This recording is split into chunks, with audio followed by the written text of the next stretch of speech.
You ever had one of those moments where a few careless words hit you harder than any punch ever could? Not because of what they meant, but because of who said them. That was me. Standing alone on a chilly October evening in downtown Chicago. The kind of evening where the air bites your face, the streetlights hum faintly, and every passing car feels like it's rushing toward a better life somewhere else. I remember the street so clearly. Michigan Avenue, right by the river. The city was glowing, alive, full of laughter and motion. People in sharp suits, women in heels, couples holding hands, all of them buzzing with that Friday night energy. And me? I stood there quietly near the entrance of the Ember Room, one of those fancy restaurants where the valet guys wear black gloves, and the menu doesn't bother showing prices. Wasn't there to eat, I was there for something that mattered more. I had come to meet my daughter, Emily, and the man she was about to marry. I can still see it. The reflection of the city lights bouncing off the restaurant windows, the faint sound of jazz playing inside, the smell of grilled steak and red wine drifting through the air. I had my old brown jacket zipped up to my neck, the same one I'd worn for nearly a decade. It was scuffed at the cuffs, a little frayed at the pockets, but it was warm, familiar, and it had seen more of my life than most people ever would. I checked my watch. 5 minutes to 8. My heart was beating fast, not from nerves, but from hope. I hadn't seen Emily in months. I couldn't wait to hug her, to see her smile, to meet the man she loved.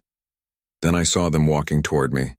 Emily, beautiful as always, wearing that same shy smile she had as a kid, and beside her, Ethan, tall, clean-cut, confident, the kind of guy who looked like he was born in a boardroom and never worked a day with his hands. I smiled, lifted my hand. "Hey, sweetheart," Emily's face lit up. "Dad." She waved back, her voice warm and full of surprise. She started toward me, but Ethan grabbed her wrist.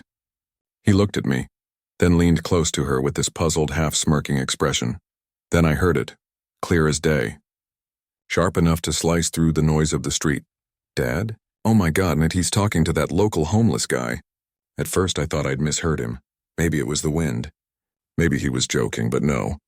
He said it again, with that smug, careless little laugh.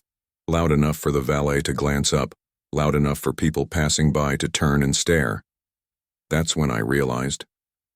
He was talking about me. Emily froze. Her smile vanished, replaced by confusion and shame. Her cheeks turned pale.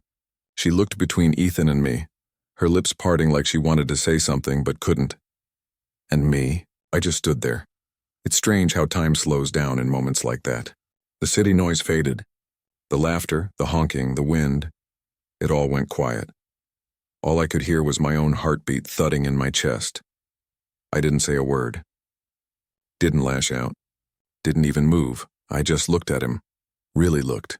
At the slick hair, the $1,000 suit, the gold watch glinting under the streetlights. He looked like the kind of man who thought the world owed him respect simply because he could afford it.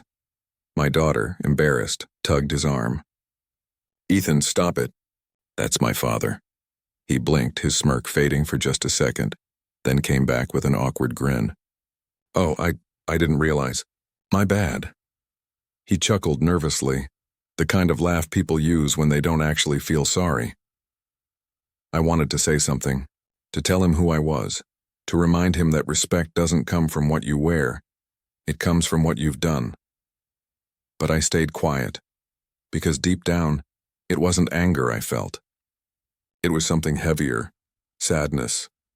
Sadness that my daughter, the one I'd raised with every ounce of love and sacrifice I had, was standing beside a man who measured worth by appearance. Sadness that maybe I had failed her in some way, that she didn't know her father well enough to stop that insult before it ever left his mouth. Looked down at my jacket, faded, torn at the sleeve, the fabric rough from years of paint, sawdust, and time. Maybe I did look like a man who'd lost his way. But looks lie. What Ethan didn't know, what nobody knew, was that I wasn't just some old man waiting outside a restaurant.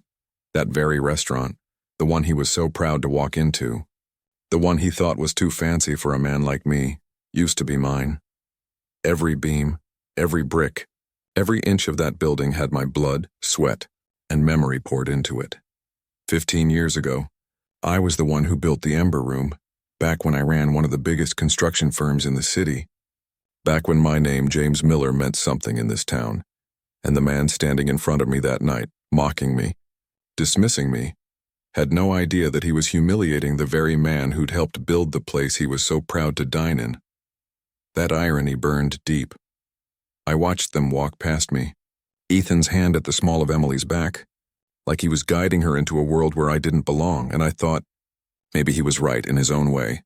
Maybe I didn't belong there anymore. Not because I wasn't rich, but because I'd spent too long hiding from my past, pretending I was okay with being invisible. That night, standing under the cold glow of Chicago's streetlights, something inside me shifted. It wasn't rage. It wasn't bitterness. It was clarity.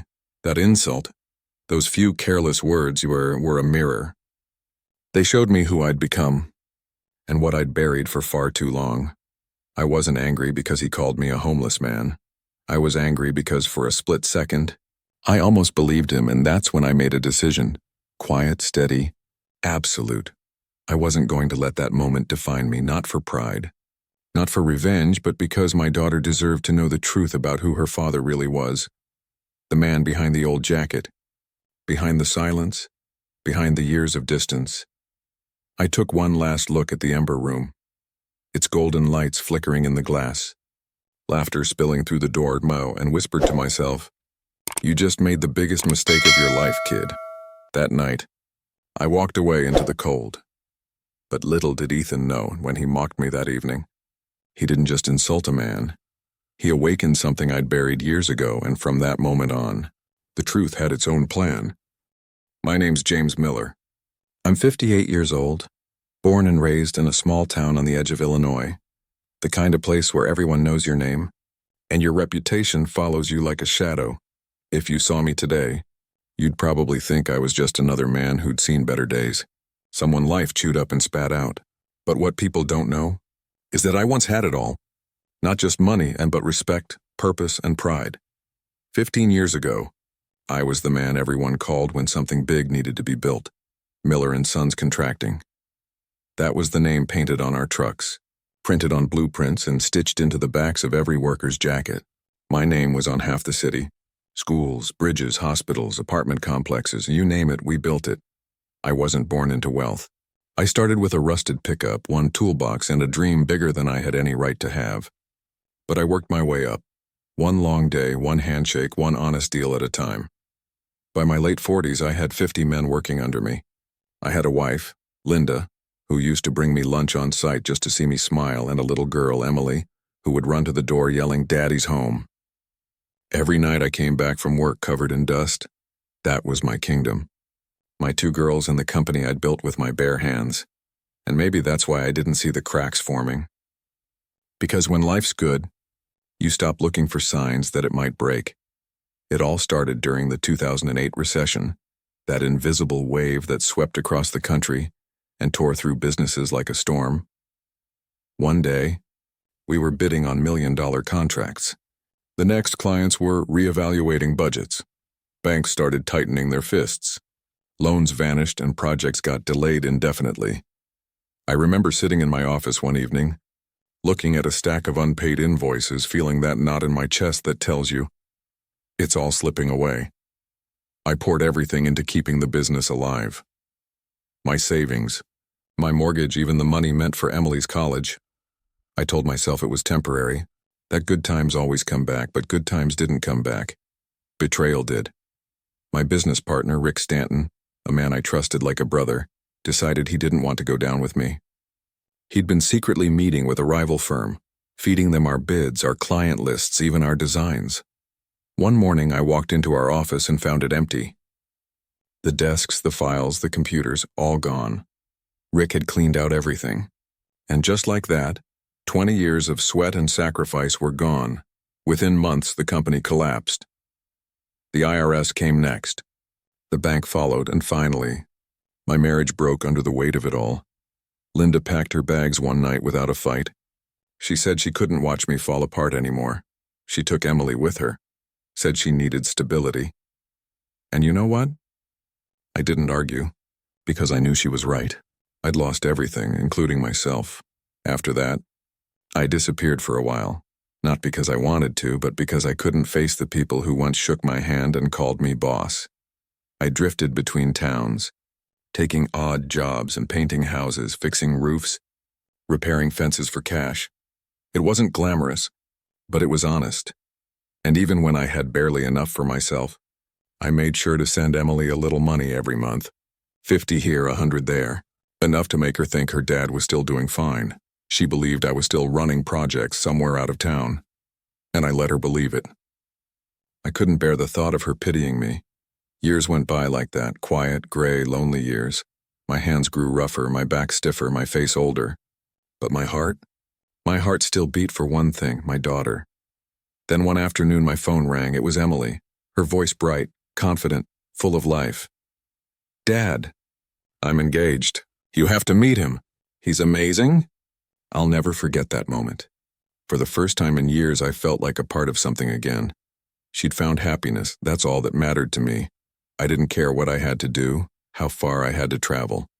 I just wanted to see her, hold her, and meet the man who'd promised to take care of her. I cleaned up the best I could, shaved the gray stubble, polished my shoes, and put on my best jacket, the one with my company's old logo on the inside tag. It was a reminder of who I used to be, before the world decided otherwise. When I stepped off that train in Chicago, the city lights felt almost foreign. Skyscrapers I'd once helped build now looked like monuments to another man's life. But still, I walked with pride, because even if I'd fallen, I hadn't stayed down. When I finally saw Emily, God, she looked beautiful. All grown up, confident, radiant. But there was something in her eyes. A flicker of hesitation when she introduced me to Ethan, her fiancé. He was tall, well-dressed, with the kind of handshake that's more about dominance than greeting. His smile was polite. Too polite. The kind you give someone when you're judging them quietly. I noticed it right away. The way his eyes lingered on my jacket, my worn shoes. Emily tried to fill the silence with small talk, but I could feel it, the gap between their world and mine. And deep down, I knew this meeting wasn't about celebration. It was a test, to see if I was good enough for their fancy new life. And before the night was over, that test would turn into the most humiliating moment of my life, because that was the night I was called a local homeless man. And it was also the night I realized the truth I'd been hiding was about to come out, whether they were ready or not. The restaurant was called the Ember Room, one of those high-end places with low lighting, polished wood, and a quiet kind of arrogance that comes with price tags instead of menus. I knew that place like an old friend, and like a ghost. Because years ago, back when life still had structure and purpose, I'd helped build that very restaurant, the brick wall that everyone took pictures in front of, the one people posted online with hashtags like "I'm fine dining" and "I'm Chicago nights." My crew laid those bricks one by one. I could still see it, the dust, the sweat, the laughter between workers, the smell of mortar in the summer heat. I used to stand proudly there after long shifts, watching the lights come on for the first time when the restaurant opened. Back then, I was part of something lasting, something solid, but that night I wasn't a builder anymore. I was a shadow, a man sitting in a place he once helped create, unrecognized, forgotten, out of place. The hostess, young and polite, gave me that faint, uneasy smile you give someone who doesn't quite match the decor. She led me across the room to a table near the window. There they were, Emily and Ethan. Emily rose from her chair the second she saw me. Her smile was like sunlight after years of rain. She threw her arms around me, and for a moment, the noise, the people, the doubts, and they all disappeared. It was just me and my little girl again. "Dad, you made it," she said, and God, I could have lived in that moment forever. Her warmth made every cold night of the last decade worth it. Every scar, every sacrifice. Then Ethan stood up. Smooth suit, crisp tie, that faint whiff of expensive cologne. He extended his hand with a grin that didn't quite reach his eyes. "Mr. Miller, glad you could join us." His handshake, limp, almost dismissive, told me everything I needed to know. His eyes flicked over my jacket, my scuffed shoes, lingering like he was assessing a piece of property, not a person. I smiled back anyway. "Heard this place has changed a lot since I was last here," I said casually, trying to keep things light. Ethan tilted his head. "Oh, you've been here before?" I nodded. "Yeah, a long time ago." He leaned slightly toward Emily, pretending to whisper, but his voice carried just enough. "Must have been on cleanup duty." Emily's smile faltered. She shot him a warning glance, elbowed him under the table. "Stop it, Ethan," he smirked, raised his glass of red wine and said, "Just kidding, sweetheart." But I heard the laughter in his voice, and not the kind that fills a room, the kind that cuts through you. I swallowed the bitterness, forced a small smile, and changed the subject. That's what I'd learned over the years, and how to swallow pride without choking. Dinner went on, though it might as well have been an interrogation. Ethan did most of the talking, about his new job at the firm, his promotion, his recent trip to Europe, the condo he just bought downtown. He used big words to sound important, like he was giving a TED Talk instead of sharing a meal. He spoke at people, not to them. Every sentence started with I or my and Emily. She smiled politely, nodded when he looked her way, but I saw something flicker behind her eyes, a quiet discomfort she was too scared to show. Every now and then, Ethan would throw a question at me on like a test. "So, Mr. Miller, what kind of work are you doing these days?" I smiled. "Oh, just a few side projects here and there. Keeps me busy." "Construction stuff?" he asked, swirling his wine, smirking slightly. "Sort of," I replied. "These days it's more about helping others build." He laughed softly. "That's nice. Everyone needs a hobby." Emily shot him another glare. "Ethan, seriously?" He shrugged, pretending innocence. I was just asking. But I saw what he was doing, trying to chip away at me, one polite insult at a time. The kind of man who thought wealth made him bulletproof, and humility made others weak. When the waiter brought the check, Ethan snatched it up like it was some noble act of generosity. He gave me that same smirk and said, "Don't worry, sir. I've got this one," like he was rescuing me, like paying for dinner was an act of charity. I nodded quietly. "Thank you, Ethan, that's kind of you." He wanted me to argue, to insist. I didn't, because men like him mistake silence for weakness. And I've learned that silence is the sharpest weapon in the room. We walked outside, the city air cold against my face. Emily was chatting nervously, trying to smooth over the awkwardness when Ethan slipped in one last dagger. This one meant to sting. He laughed and said, "You know, babe, I didn't realize your dad was like one of those local guys who hang around the block." No offense, sir. It was the kind of laugh that followed his words. Light, casual, cruel. The kind of laugh that strips you down without touching you. Emily froze. "Ethan!" she snapped, her voice trembling between anger and embarrassment. He just grinned, hands in his pockets, pretending it was a joke gone wrong. I stood there quietly. The city lights blurred a little, maybe from the cold, maybe from something else. In that moment, I wasn't angry, not the way people expect. No shouting. No punches. No dramatic scene. I just looked at him. Really looked at him. The slick hair, the shiny watch, the arrogance hiding his insecurity. And I smiled.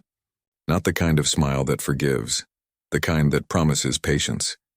Because right then, I knew exactly what kind of man Ethan was, and I knew exactly what I was going to do. I turned to Emily. "Sweetheart, you two go ahead," I said softly. "I'll catch a cab." She hesitated, eyes full of worry. "Are you sure, Dad?" "Yeah," I said, forcing a reassuring grin. "I've got a few things to take care of." Ethan nodded, smug, already turning away. He thought he'd won some invisible game. As they walked off toward their sleek black car, I stood there when in front of that restaurant I helped build, and felt something inside me shift. The humiliation, the silence, the years of being underestimated. They all settled into one calm, steady thought. It wasn't revenge I wanted, it was truth. I reached into my pocket, pulled out my old flip phone, scratched, battered, but still working. It had one number I hadn't touched in years, a name I'd sworn I'd never call again. I scrolled down, stared at the name for a long moment. Then I pressed call. "Hey, Rick, it's James." My voice was steady. There was a pause, then a sharp exhale on the other end. "James? Damn, man. It's been years." "What's up?" I looked back at the ember room glowing behind me like some monument to arrogance and memory. "You still working in real estate?" Rick hesitated. "Yeah, I am. Why?" I smiled to myself, the cold wind brushing my face. "Because I think it's time we build something new." And that was the night everything changed again. Not because of an insult, but because I'd finally decided to remind the world who I really was. His name was Rick Saunders, my old foreman, My right hand back when Miller and Sons Contracting was more than just a name on rusting trucks. Rick wasn't just loyal. He was the kind of man who'd stay behind after everyone else left, making sure the last brick was laid straight even when the rest of us were dead tired. When the company fell apart, he was one of the few who didn't turn his back on me. He called when he could, sent Christmas cards I rarely answered, and when the world forgot me, he didn't. After everything collapsed, Rick used what little he had saved to buy into small real estate ventures. Nothing fancy at first, foreclosed homes, rundown bars, small storefronts, but slowly, piece by piece, he built something real. We'd drifted apart over the years, our calls becoming fewer, our words shorter. But that night, when I scrolled down to his name and pressed call, he picked up like no time had passed at all. "Jimmy." "Holy hell, thought you were dead." He barked, his laugh still the same, rough, familiar, full of life. "Not yet," I said, chuckling. "Listen, you still own that restaurant property? The Ember Room?" He laughed again. "Own it?" "Nah, but I manage it. The real owner's been overseas for years." "Why? You thinking of coming back to the city?" I hesitated for a moment, looking at my reflection in the dark glass of a nearby shop window. My face looked older, but my eyes, like they had that old fire again. "Let's just say, I've got some unfinished business there." Rick paused, then his voice softened. "You sound like the old James, the one who didn't take crap from anyone." "Maybe he's still around somewhere," I replied quietly. The next morning, I met Rick before sunrise. The Ember Room was still closed, its lights dim, the street outside slick with last night's rain. Walking through those front doors again was like stepping through a time machine. The smell hit me first: wood polish, garlic, wine, and the faint metallic buzz of the kitchen fans. The same smell from years ago when it first opened and we celebrated with cheap champagne and dirty boots. I walked slowly, running my hand along the wall. My wall. The one my crew had built brick by brick with calloused hands and sweat-soaked shirts. Every mark, every uneven edge was a story. I smiled. "Still holding strong," I murmured. Rick, walking beside me, glanced over with a half-smile. "You want back in, don't you?" "Not exactly," I said. "But I want to remind a few people what this place really stands for." He tilted his head, curious. "You sound like a man with a plan." I didn't answer. Not yet. Because my plan wasn't about getting even. It was about getting seen. See, what Ethan didn't know, what no one at that table knew, was that the Ember Room wasn't just a restaurant to me. It was my first big project. I'd poured my heart into it when Emily was still a little girl. I remember holding her hand on opening day, pointing to the sign and saying, "See that, sweetheart? Your daddy helped build that." The original owner, old Mr. Larkin, was a businessman of the old school, tough but fair. He'd once told me, "You finish this job ahead of schedule, Miller, and I'll make sure you're not just a builder. You're a partner." We did finish early, weeks ahead. I'd forgotten about that promise when everything fell apart, when lawyers and bankruptcies swallowed my company whole. I thought it was long gone, like everything else from that life. But Rick, he had a way of remembering what others forgot. We sat down in his office, a small, cluttered space in the back of the restaurant. He opened a filing cabinet, dug around for a while, then handed me a thick folder. I kept some old paperwork from the early days. Larkin's guys were sloppy. "Look familiar?" I opened the folder. My hands trembled slightly as I flipped through the pages. Old contracts, stamped documents, faded signatures. And there it was. My name in black ink, on an old partnership clause that had never been voided. A 15% ownership stake still legally attached to me. I leaned back in my chair, exhaling hard. For a second, the world went quiet, like time stopped just to let that truth sink in. "Rick, are you saying I still own a part of this place?" He grinned. "Technically. You never stopped. You've just been too damn humble to check." I laughed, shaking my head. The irony of it all. The man Ethan had mocked, the local homeless guy, still owned a part of the very restaurant he used to brag about affording. I wasn't angry anymore. I wasn't even hurt. What I felt was clarity. This wasn't about money or pride. It was about truth, so I told Rick what I had in mind. "Next week, Emily and her fiancé are coming back for brunch. I want to reserve the private hall. I'll handle everything else. Just make sure it's all under my name quietly." Rick raised an eyebrow. "You're up to something, old man." I smiled. Maybe. Or maybe it's time to stop pretending to be someone I'm not. He nodded slowly, that proud glint in his eyes. You've still got that spark, Jimmy, just don't burn the place down. Not the place, I said softly. Just the lies. That whole week I couldn't sleep, not from guilt, from anticipation. My mind kept replaying that moment outside the restaurant, the disgust in Ethan's laugh, the shame in Emily's eyes. It wasn't just about what he said. It was about what I'd let happen. I'd spent years hiding, from my failures, from my past, from the man I used to be. I thought disappearing was humility. I thought being quiet meant being at peace. But that one careless insult had reminded me of something I'd buried too deep. I wasn't broken. I was just resting. I cleaned up my old apartment, went through boxes I hadn't touched in years. Inside one, I found an old photo of me, Rick, and our crew, standing in front of the Ember Room during construction. My beard was dark then, my eyes fierce, my smile real. Emily was there too, sitting on my shoulders, laughing. I stared at that photo for a long time and whispered, she deserves to know who I really am. By the time Sunday rolled around, I was ready, and this time I didn't show up in that old brown jacket. No, I wore a tailored charcoal suit that still fit me from back in my prime. Polished shoes, clean shave, the kind of look that didn't scream for attention. It commanded it. As I adjusted my cufflinks in the mirror, I caught my reflection and smiled faintly. The years had left their marks, sure. Lines, gray hair, a slower walk, but they hadn't taken me, not the real me. That morning, when I walked out the door, I wasn't James Miller, the man who'd lost everything. I was James Miller, the man who built it all. And this time, when I stepped into the Ember Room, it wouldn't be as a forgotten guest, but as the owner. The man Ethan had called a local homeless guy was about to rewrite the narrative, and the truth was going to do the talking. Sunday morning came dressed in light, clean, golden, almost forgiving. The city stretched beneath a bright October sky, crisp air spilling through the cracks of my old apartment window. For the first time in years, I woke up without that weight in my chest, the kind that sits on a man who's been carrying too much silence. I stood by the mirror, steam rising from the coffee mug in my hand, and stared at my reflection. The man staring back looked familiar yet distant, like a friend I hadn't seen in decades. The gray in my beard was trimmed, the lines on my forehead softened by rest. I reached into the closet and pulled out the navy blue suit, the one I hadn't worn since Emily's college graduation. Pressed it carefully, buttoned it up over a crisp white shirt that smelled faintly of cedar and old cologne. My fingers brushed the gold watch my crew had given me years ago, a gift to celebrate the biggest job we ever finished.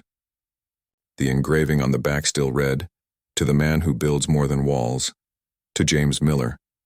When I fastened that watch around my wrist, it felt like more than a memory.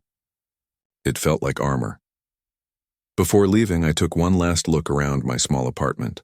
Bare walls, a few framed pictures, some books. It wasn't much, but it was mine. And today, for the first time in a long time, that was enough. The Ember Room shimmered in the morning light as I approached. It was the same building, but somehow it looked different now. Maybe because I was walking in as more than just a guest. The glass doors caught my reflection as I reached for the handle. My heart thudded once, firm and steady. The hostess, a young woman in a neat black uniform, looked up as I entered. "Mr. Miller, your table's ready?" she said with a polite smile, not realizing the gravity of her words. "Thank you," I replied. Nodding gently, she led me through the main dining room to the private hall at the back, the same one where investors and city officials used to dine decades ago when I was still signing blueprints instead of bills. Sunlight streamed through tall windows, scattering across white tablecloths, silver cutlery, and polished glasses. A soft hum of classical music played in the background. The air smelled of roasted coffee and lemon butter. I stood near the window watching the city below, a city that had taken everything from me once, but was now quietly returning a piece of it. My pulse slowed. My thoughts calmed. For the first time, I wasn't thinking about revenge or humiliation. I was thinking about truth, pure, steady, unpolished truth. Then the door opened. Emily stepped in first. Bright, graceful, her smile as radiant as it had always been. She wore a soft beige coat and carried that gentle energy that made rooms warmer. "Dad?" she said, her eyes widening slightly. "Wow, you look different?" I chuckled softly. "Guess I clean up all right." Behind her came Ethan, suit pressed, shoes shining, hair styled to perfection. But as his eyes landed on me, something shifted in his expression. For a moment he froze. That confident smirk he usually wore was replaced by confusion, maybe even discomfort. He forced a smile. "Mr. Miller, you look good." "Thanks, son," I said evenly. "Glad you could make it." "Let's sit. There's something I've been meaning to talk about." We took our seats. The waiters moved quietly, setting down trays of fruit, pastries, steaming coffee.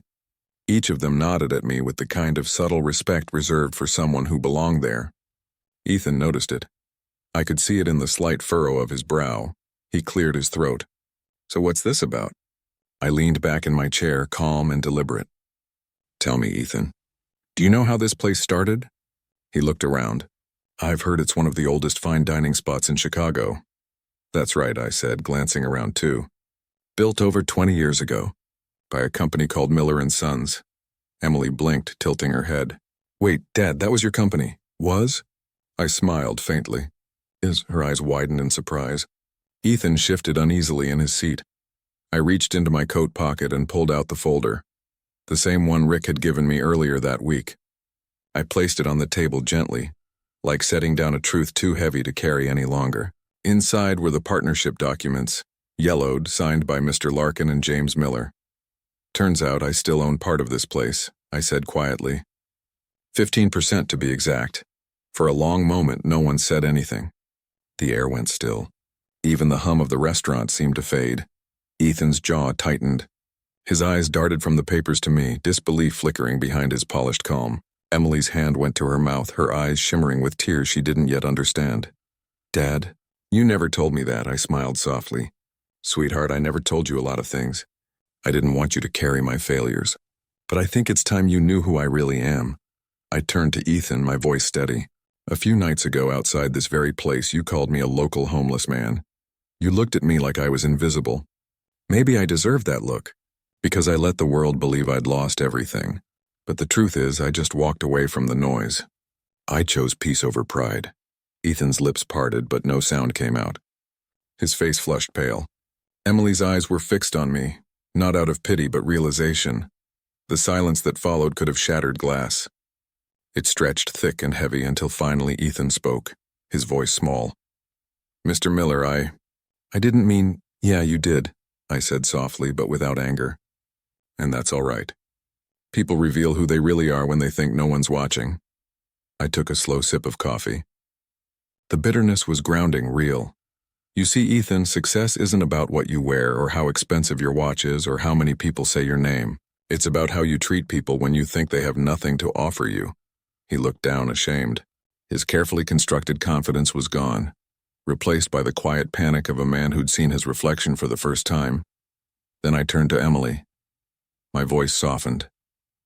"Honey, I know you love him, and I'm not here to break that. I just want you to see clearly, to understand where you come from. You're not the daughter of a failure. You're the daughter of a man who built something real. Who fell, yes, but who never stopped standing back up. You deserve someone who respects that." Her lips trembled. Tears welled up, not from sadness, but from pride. She reached out and took my hand across the table. "I'm sorry, Dad," she whispered. "Don't be," I said with a small smile. "Just never forget what you're made of." I stood then, buttoning my coat. The sunlight caught my watch, flashing gold for a moment. A quiet symbol of everything I once was and everything I'd become again. Ethan looked up at me, speechless. Emily wiped her eyes. The waiter stepped aside respectfully as I walked out of the hall. No shouting. No revenge, just truth. Spoken calmly, standing tall in the place I helped build. When I stepped outside, the cool breeze hit my face. The sound of the city returned, cars, voices, laughter. But something inside me had gone still, quiet. For the first time in years, I didn't feel small. I didn't feel forgotten. I felt free. And yet deep down, I knew. The story wasn't over. Because truth has a way of echoing long after it's spoken, and this truth was only beginning to ripple through the lives it had just touched. The truth doesn't shout. It doesn't chase. It just stands still and lets everything else crumble around it. That week after the brunch, the air in the city felt different. I could sense a quiet shift, like the hum before a storm.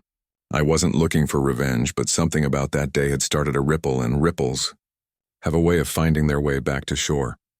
I'd gone back to my small routines, fixing up fences for a neighbor, reading in the evenings, taking long walks by the river. But even in that simplicity, I could feel the distant echo of what I'd set in motion. It began with a phone call from Rick. He sounded almost amused. "Jimmy, you won't believe how fast word travels in this town." "What happened?" I asked, though a part of me already knew. "Well," he said, chuckling, "remember that conversation we had about ownership at the Ember Room?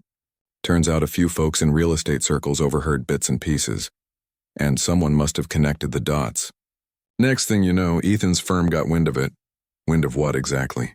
"That their rising star insulted a co-owner of one of their biggest hospitality partners." I said nothing at first. The image of Ethan's face at that brunch flashed in my mind. That forced smile, the tension behind his polished confidence. I hadn't wanted to destroy him. I just wanted him to see. Rick sighed through the receiver. "Don't worry, I didn't badmouth the kid. I just told the truth.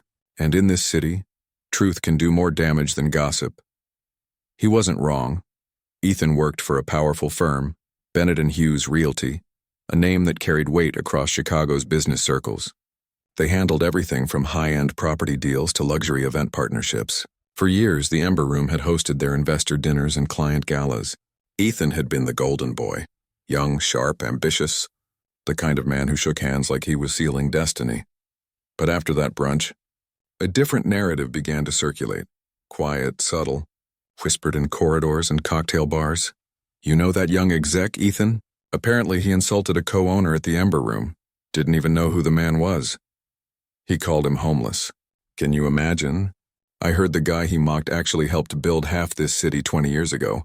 It spread like spilled ink. Slow, silent, unstoppable. By Thursday, deals that Ethan had been pushing for months suddenly got postponed. Meetings he used to lead were now being handled by others. Invitations to networking dinners stopped arriving. When he entered rooms, conversations dipped. People exchanged glances, quiet smirks.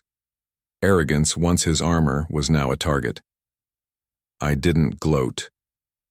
I didn't smile. Because the truth is, watching someone fall, even someone who wronged you, never feels like victory. It just feels like gravity doing its job. Then one afternoon, my old friend Warren called me. He was a senior partner at the same firm, a man of quiet wisdom and long memory. "James," he said warmly, "I heard what happened. Didn't realize you were connected to Ethan." I chuckled softly. Neither did he. Warren laughed, but it was the kind of laugh that carries understanding beneath it. "You know, he's been talking big around the office, bragging about taking over the West Loop projects, talking like he's already on the board.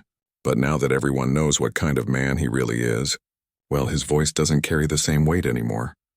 "Let the kid learn his lesson, Warren," I said quietly. "No need to make it worse." "Fair enough," Warren replied. "Still, I'll tell you this much, James. The city has a long memory for arrogance, but an even longer respect for humility." After the call, I sat on my porch and watched the evening fade into gold. The streets glowed, the hum of life all around me. Cars passing, laughter from the diner across the road, wind whispering through the trees. I felt still peaceful. I didn't need headlines or apologies. The truth had spoken, and that was enough. But fate, as always, wasn't quite finished. About a month later, my phone rang again. This time it was Emily. Her voice trembled on the other end, the kind of tremble that comes when you've been crying but don't want to admit it. "Dad," she began softly. "We called off the engagement." I closed my eyes for a moment, letting the words settle. "You okay, sweetheart?" There was a pause, then a shaky breath. "Yeah, I can't believe who he really was.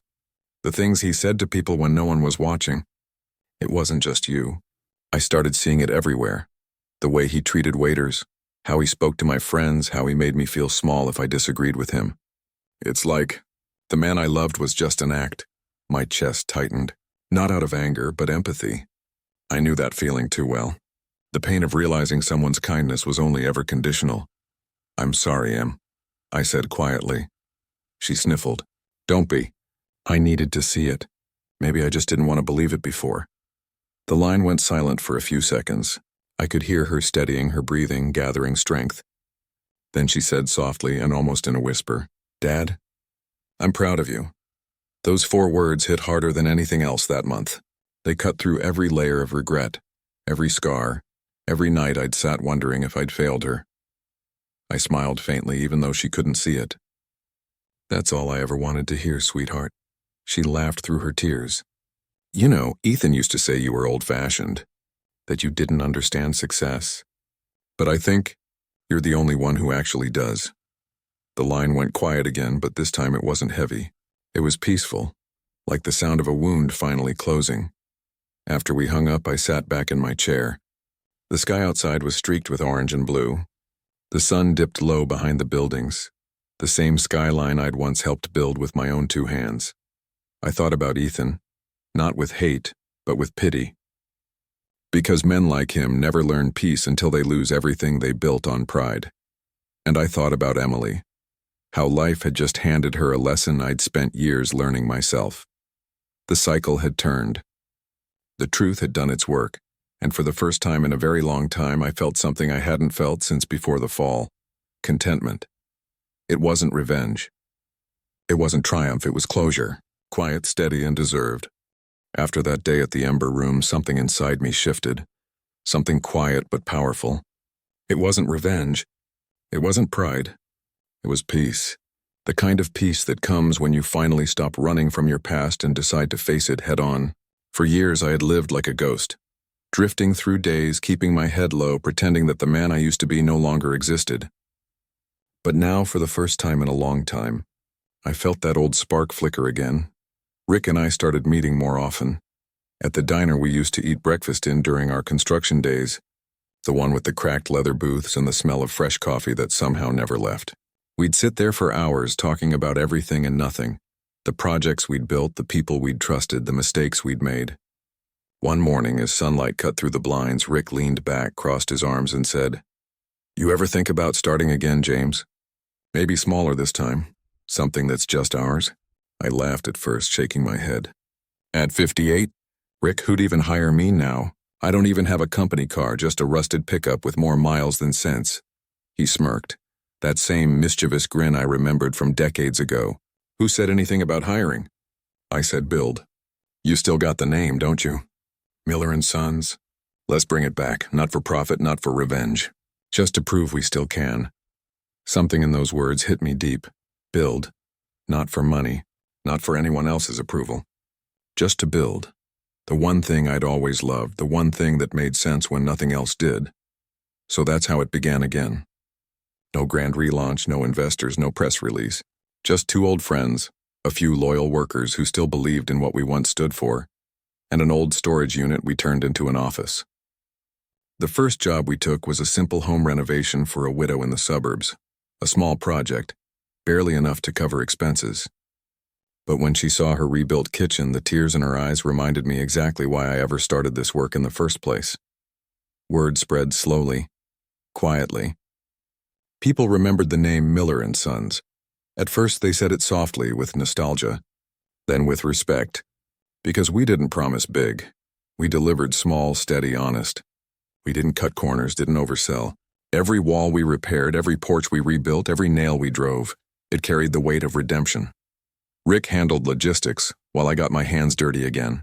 And God, it felt good.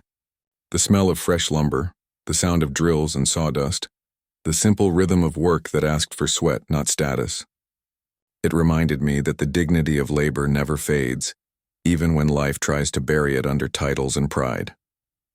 One afternoon, we finished a community hall renovation, a small project sponsored by a local charity. As I locked up, I looked around at the polished floors, the freshly painted walls, and the sunlight pouring through clean glass windows. For a moment, I just stood there smiling quietly.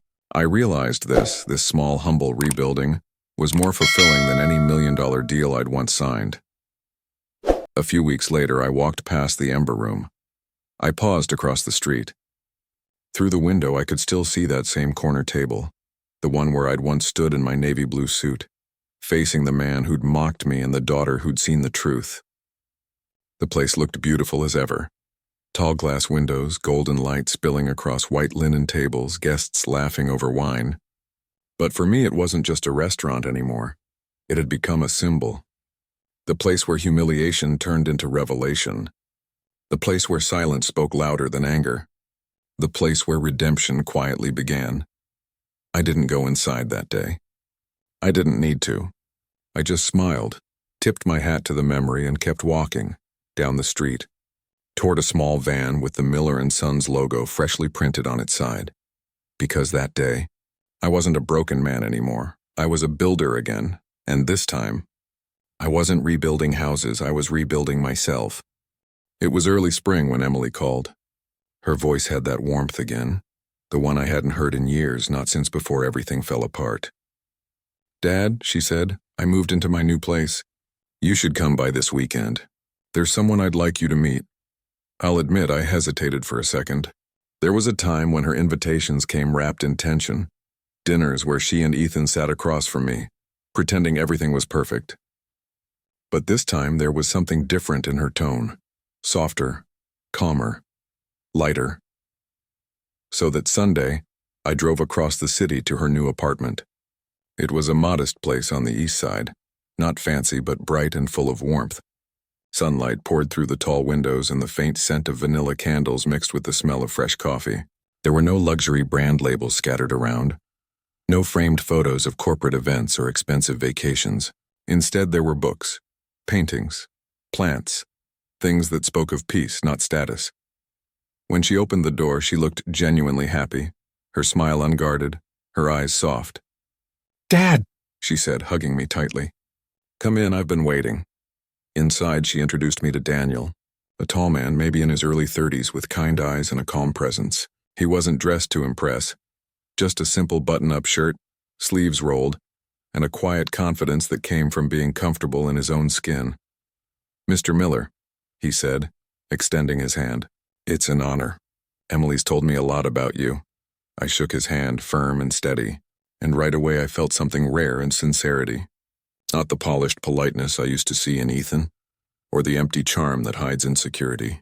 This was real, respectful, grounded. The kind of handshake that didn't need words to prove worth. "Good to meet you, Daniel," I said. "Anyone who makes my daughter smile like that is already doing something right." He laughed a little shyly and offered me coffee. We sat together at the small dining table, mismatched chairs, a faint scratch on the surface, a vase of wildflowers in the center. Simple but honest, it reminded me of how life used to be before I got caught up in the illusion of success and power. We talked for an hour or two. About teaching, about the school where Daniel worked, about how Emily had started volunteering with local art programs for underprivileged kids. I watched her as she spoke, her hands moving expressively, her eyes glowing with purpose. She wasn't trying to impress anyone anymore. She was just being, and I could tell, she was happy. Later that evening, when Daniel left to take a call, Emily sat down beside me on the couch. The room was quiet except for the soft hum of city life outside. She looked at me for a long moment, her expression thoughtful. "Dad," she began softly, "I used to think success was about appearance. Big jobs, fancy clothes, expensive cars.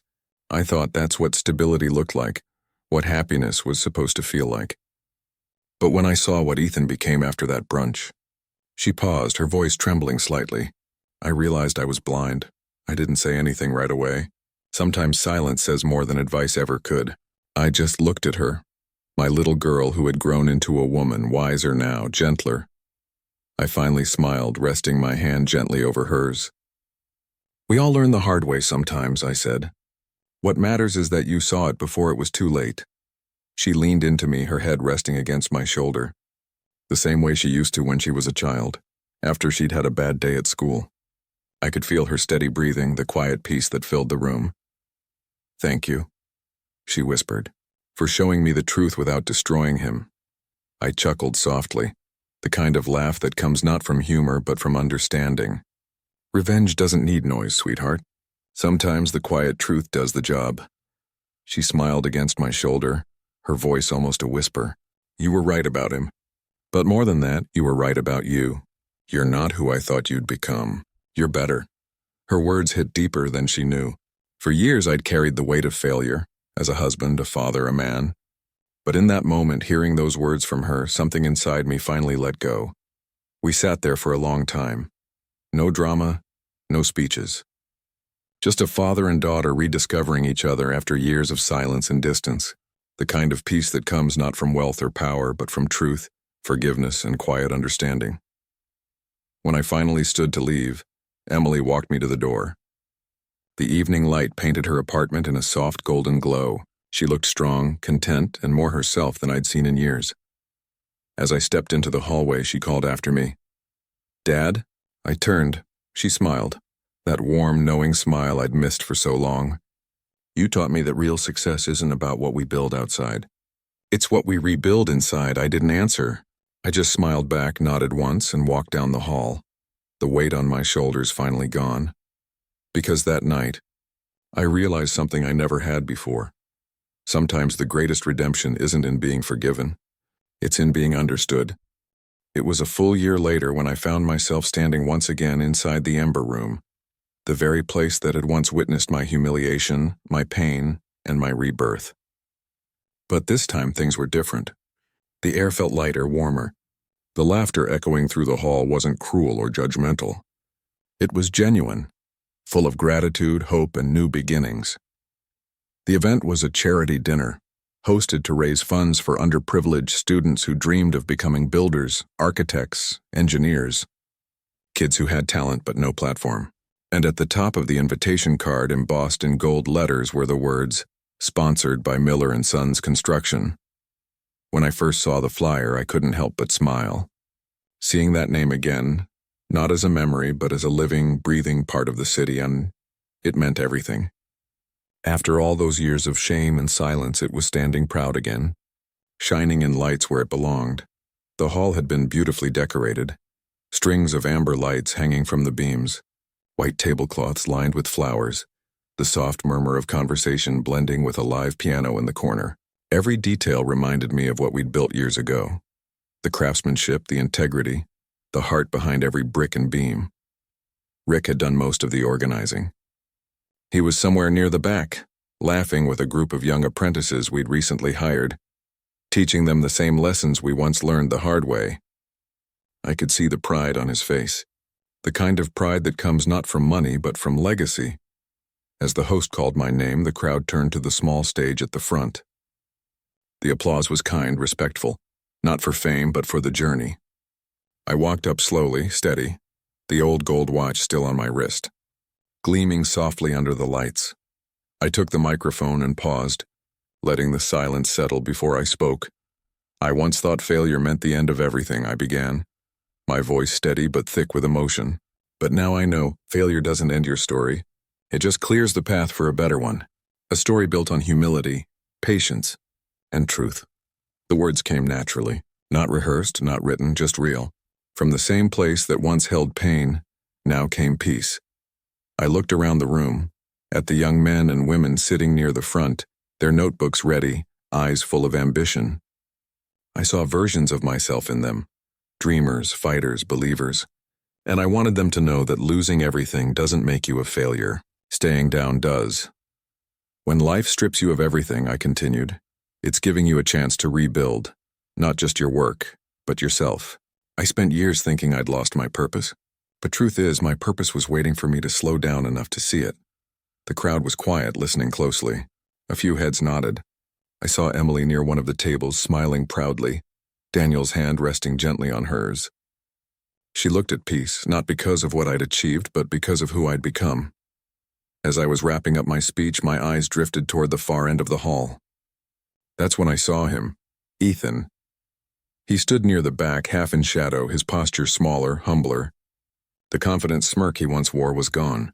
In its place was something human, regret, maybe understanding. He looked thinner, quieter, like a man who'd been forced to confront himself and didn't like what he saw. For a moment our eyes met. Neither of us moved, neither of us spoke. The noise of the room faded. Just a silent exchange between two men who had once stood on opposite sides of pride. And then, slowly, Ethan nodded. Just once, not a plea, not an apology, a simple acknowledgement, a quiet recognition of the truth that had finally sunk in.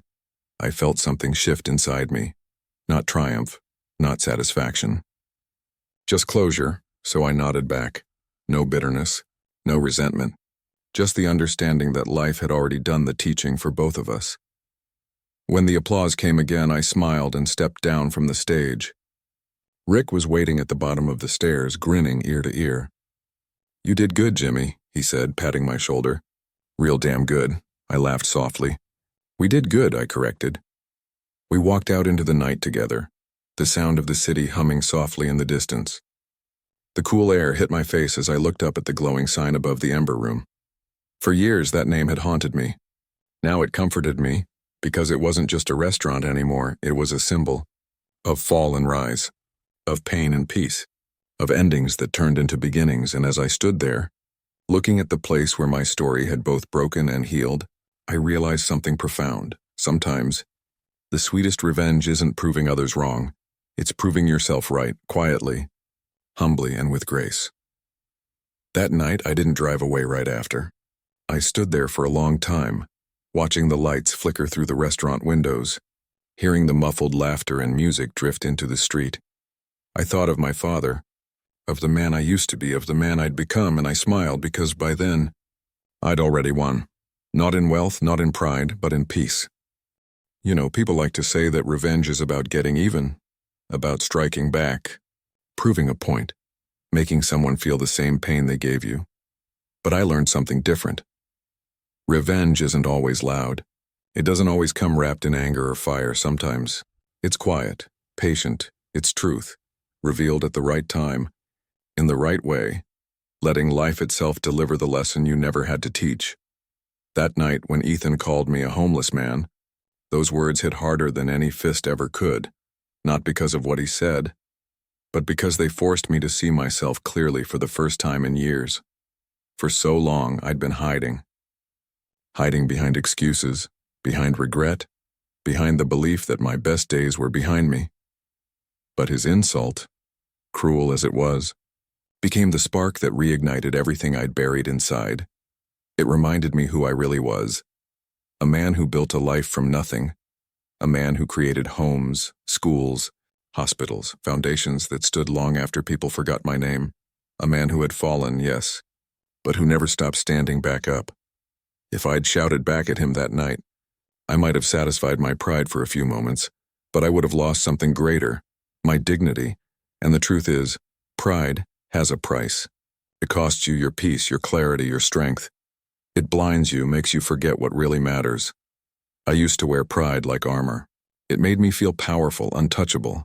But when everything fell apart, when the business collapsed, when my family walked away, when the world stopped caring, pride did nothing to save me. What did? Humility. Humility doesn't shout. It listens. It teaches you to rebuild from the ruins and slowly, quietly, with grace. It teaches you that losing something doesn't make you lesser. It makes you real.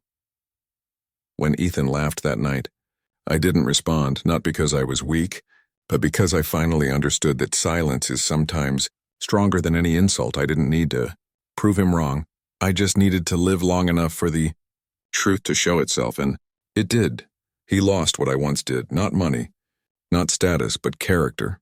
And I found what I thought I'd lost forever, peace. Because that's the thing about time. It always reveals who's truly rich and who's truly poor. You see, wealth isn't in what you own. It's in how you carry yourself when you have nothing left to show. It's in how you treat people when they can't offer you anything in return. That's where a man's worth truly lives, in the quiet moments when no one's watching. Someone ever looks down on you for what you wear, for what you've lost, or where you stand in life, like, let them. Their words don't define you. Your actions do. Your patience does. Your ability to rise without bitterness. That's what tells your story. And as for me, I still walk past that same restaurant sometimes, the same one where I was once mistaken for someone who had nothing. Only now, the doors open before I even reach them. The staff greet me with warm smiles. Real, welcome back, Mr. Miller. And every single time I smile back, not out of pride, not out of triumph, but out of gratitude, because that night, the one that once felt like humiliation, became the turning point of my life. It reminded me that the greatest victory isn't proving others wrong. It's proving yourself right. Not by shouting, not by showing off, but by standing tall, quietly when the world tries to make you small. The man they once mocked as a local homeless person turned out to be the man who owned the ground they stood on, both literally and in spirit. That's the price of pride and the reward of humility. Pride demands recognition. Humility earns respect. And in the end, respect, and the kind built on truth, not appearance, lasts a lifetime. So, if you ever find yourself standing in front of people who doubt you, laugh at you, or write you off, remember my story, smile, walk away, and let time, like it always does, finish the conversation for you. Never underestimate a quiet man. The ones who've lost everything once are the ones who know exactly what's worth keeping.